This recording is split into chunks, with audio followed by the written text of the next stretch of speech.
Undeclared wars are commonplace. Tragically, our government engages in preemptive war, otherwise known as aggression, with no complaints from the American people.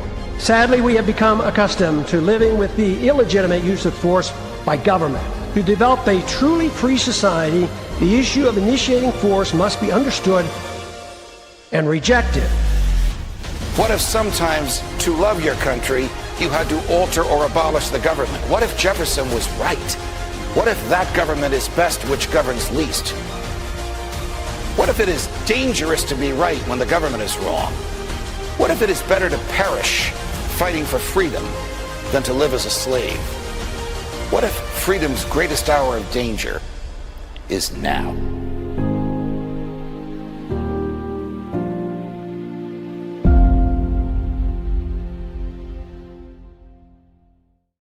Hi, everyone. Judge Andrew Napolitano here for Judging Freedom. Today is Wednesday, January 21st, 2026. Gilbert Doctorow joins us now. Gilbert, always a pleasure, my dear friend. Does the Kremlin care about Greenland? They're very cautious about, that is the Kremlin proper. Mr. Putin, Mr. Lavrov, are very careful what they say about Greenland. They make it clear that one thing that Lavrov made clear when he spoke in Davos a day ago was that the Kremlin has no designs on Greenland, nor does China. So that is as close as they come to criticizing anything that Trump says about Greenland. Otherwise, they beg off. Now, that does not mean that the entourage or that the chattering classes in the Moscow elites are quiet about Greenland. They are very talkative about it. And that's something I hope we can explore a bit now. Well, I'm going to explore it right now. We'll start with Dmitry Peskov, who's the President Putin's official spokesperson. Mm-hmm. This is January 16, which is last Friday, so 4 days ago. Chris, cut number 14. Like the rest of the world, we have been following the situation around Greenland, and note that the situation is quite contradictory. We proceed from the assumption that Greenland is part of the Kingdom of Denmark.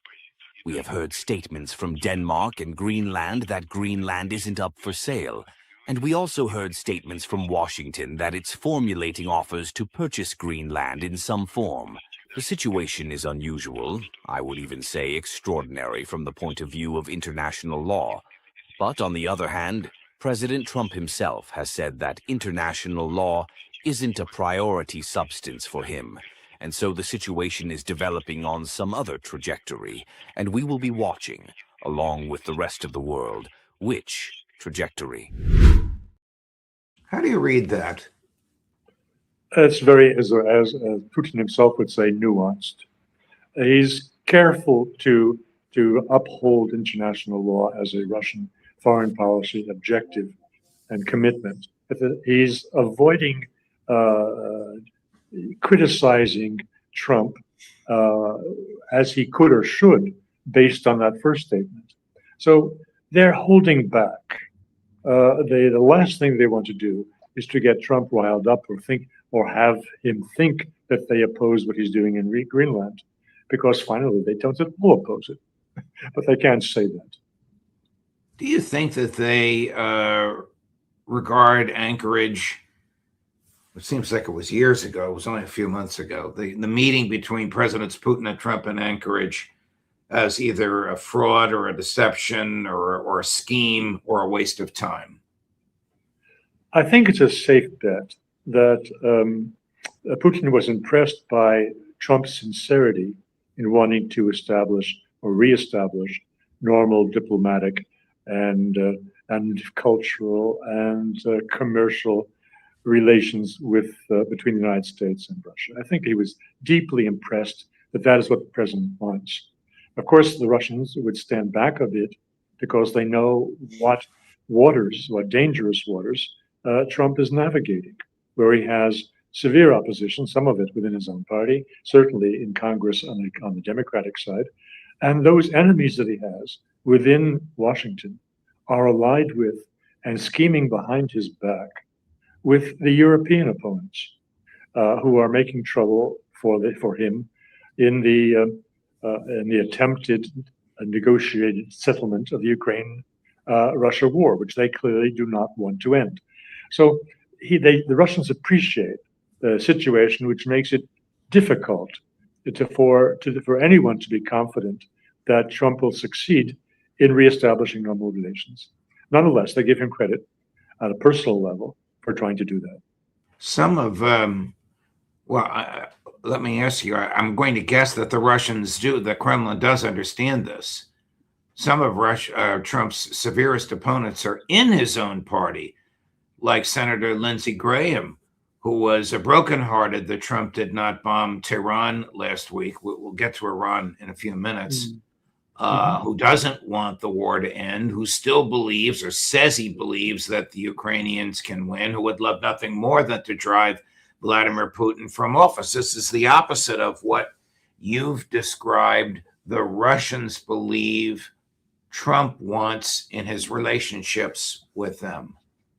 Right, but I answered your question very directly because it was a pointed question, asking me about Vladimir Putin, about Peskov, who is his spokesman, and indirectly I mentioned Lavrov.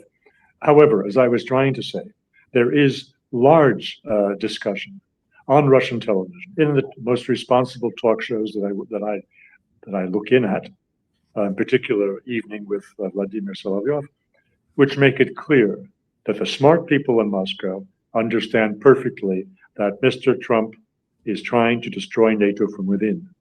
Now, I have made that point, and in my most recent writings about this, for the EU censors who may be following me, I remind them that I got the idea first. That is, are the EU censors following you?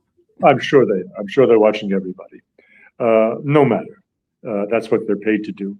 The point is that in the talking circles, in the experts and Duma members who appear on Solovyov's show, there's a clear understanding that Trump is trying to destroy both the EU and NATO, and they are, of course, in favor of it.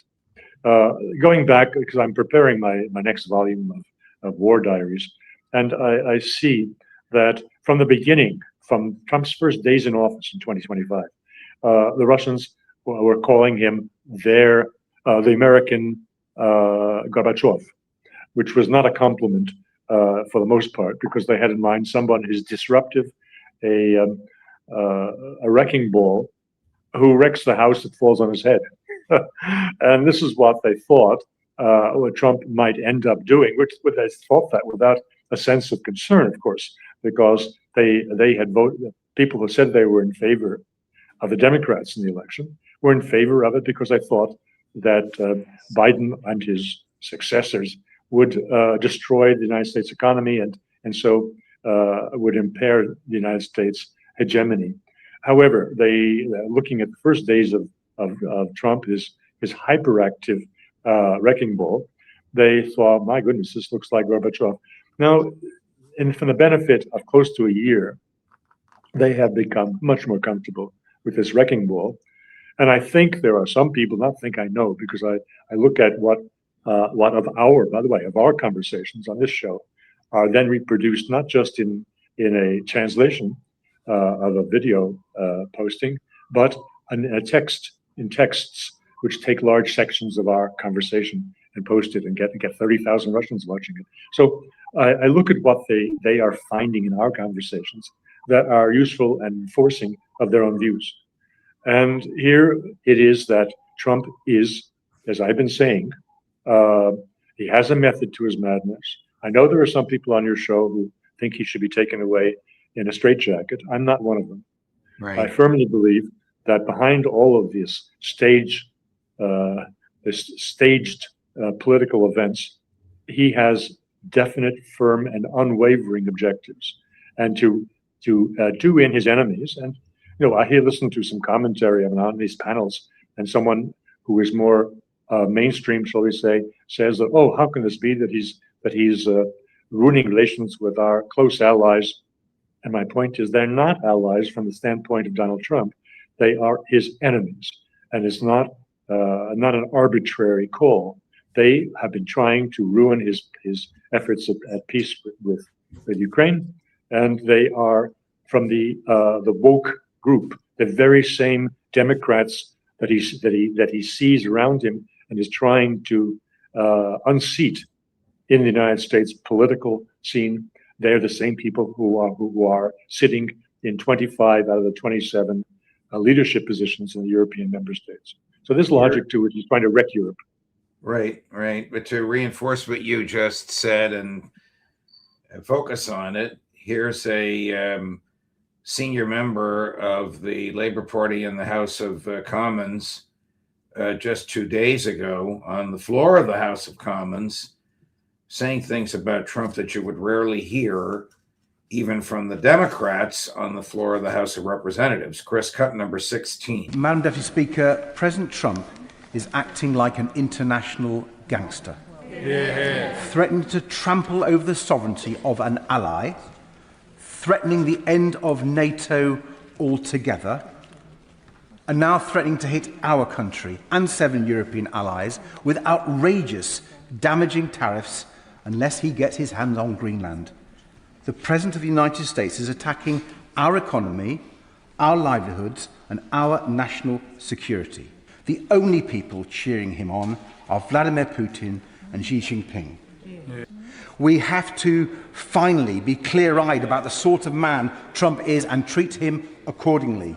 He is a bully. He thinks he can grab whatever he wants using force if necessary. And he is corrupt. The most corrupt president the United States has ever seen. So there are only 2 ways of getting him to back down: bribing him with a new jet perhaps, or a few billion in his crypto account, or standing up to him like we would with any other bully. 2 things before you comment. One is, earlier, before he said that, the House of Commons was addressed by Mike Johnson, the Speaker of the United States House of Representatives, a first in history. And 2 is, why would Keir Starmer want him to say that? Well, Donald Trump, in the present fracas over Greenland, is finally saying what he thinks of all these people. He was smiley with Keir Starmer all along, up until now. Now, finally, he has had the opportunity to identify a point of difference, which is less dangerous for him. It's not saying that Starmer is for the Ukrainians and I'm not. No, he's saying that Starmer has done some pretty stupid things, like giving up Diego Garcia to Mauritius. Well, that's something that, first of all, most of Congress wouldn't know where Diego Garcia is and where Mauritius is. So it's pretty safe that it's not going to be a hot issue. And it is directly insulting Keir Starmer, whom he certainly has no respect for. Yesterday, he insulted Macron, saying that he's not accepting the invitation to a dinner with Macron on Thursday, and he's not too upset that Macron has declined to join his peace board because Macron won't be in power after a few months. Well, he's going after them all right. And so when you see this kind of verbal attack on Trump, which was mostly correct, except for the idea that Trump is the most corrupt president in history. No, I think the preceding president beat Trump by far, by Joe Biden, but that's a separate issue.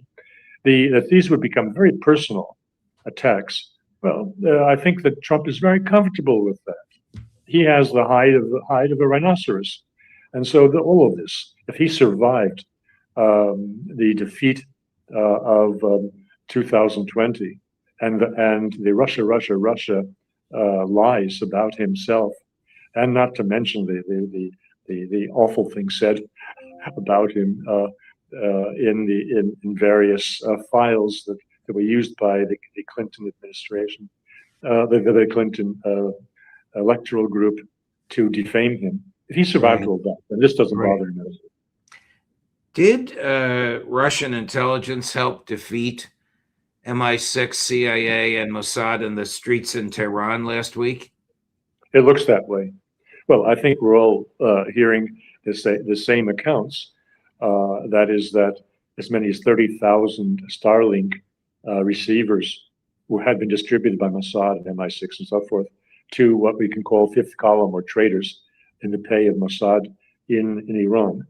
And that with the help of Russian electronic warfare, the holders of these receivers were identified and probably were shot. As many as 30,000 people may have been intercepted thanks to Russian intelligence provided to Iran. Will the Kremlin take some ostentatious revenge on the U.S. because of its understanding, which doesn't seem to be disputed, Gilbert, that the CIA orchestrated or facilitated the attacks on President Putin's home in Valdai? I mean, you could argue that this was an attempt to kill Vladimir Putin. You could argue that this was an attempt to impair the leadership substantially because of the electronic gear inside the house and closely affiliated with it. All of that is correct. But the issue is, what was Trump's role in all this? And from the standpoint of the Kremlin, I think it is a safe bet that they see the CIA as having operated independently of the president's office, and that he was as surprised as what happened as they were. Let's recall, the Russians know very well about the role of the CIA in the murder of Kennedy. They have no doubt about the ability of the CIA to violate the law and to operate independently of any executive control. They believe, for the reasons I mentioned before, the meeting in Anchorage, they believe that Donald Trump personally is committed to restoring relations, and that is hardly in line with murdering Mr. Putin. So I think they accept that this was done without his knowledge and against his wishes. It's a government out of control. If Trump's most ardent wish, and you stated this very articulately, Gilbert, at the outset of this interview, is a reestablishment of diplomatic, political, cultural, commercial, academic, religious, you can go on and on and on, relations between Russia and the United States. And a part of his government that he can't control wants to prevent that from happening by killing the president on the other side. What the hell is Trump the president of? We have to put this whole issue in a broader context. I said that Trump wants to reestablish normal relations with Russia, not as an end in and of itself. It is part of his global vision of what U.S. foreign policy should be. And much of that was expressed in the new strategy document, national strategy document that was issued in December. It is essentially a realpolitik, power sharing by major powers. At least three of them, they're identifiable: the United States, the United States, China, and Russia, with a possible fourth member, India, if they're up to it. But I think from Trump's standpoint, it's doubtful if India is up to it. It doesn't have the military wherewithal. It doesn't have the strong power the way the other two countries do. And for this to happen, he has to separate Russia and China and deal with them as equal great powers with their own spheres of influence and their own regional hegemony. That gives him a free hand to have total hegemony in the Western Hemisphere. That is his vision of the world, and is not a warlike vision. This, again, goes back to who his mentor was. His mentor was, in foreign policy, was clearly Henry Kissinger. And there are a lot of obnoxious things that Kissinger did during his career, and there are a lot of things that he never lived down. But he had a vision, a realpolitik vision, that was unique in the 20th century. And I think he passed along some of these ideas to Donald, who is not an idiot, not by any means. Where will Trump's tariffs over Greenland and any response from the EU, particularly Britain and France, lead us? Well, these are temporary measures. They are shock and awe measures. to persuade the Europeans to back down. And I think ultimately they will. Whatever happens, whether there is a sale, which is a possibility. I mean, the Danes would be absolute fools if they turned down 700 billion euros for Greenland. That will give them financial independence. They'll be better off than the whole rest of the European Union for the next 10 years. So maybe some common sense will reach the ordinary Danes, even if their prime minister is an ideologue and rather delusional. I think that a settlement will come. At the same time, that does not mean that things will go on swimmingly with NATO. I think there is going to be such a bitter feeling in Europe about the violation of all of their wonderful values that they will be headed for the exit on NATO. Whether it happens in 2 weeks or in a year, it's going to happen. All right. Before we leave, what happened in Diego Garcia? How does that affect Donald Trump? What does the average American, middle-class American, care about Diego Garcia? Well, the average American, I think, is not going to find Diego Garcia on the map very easily.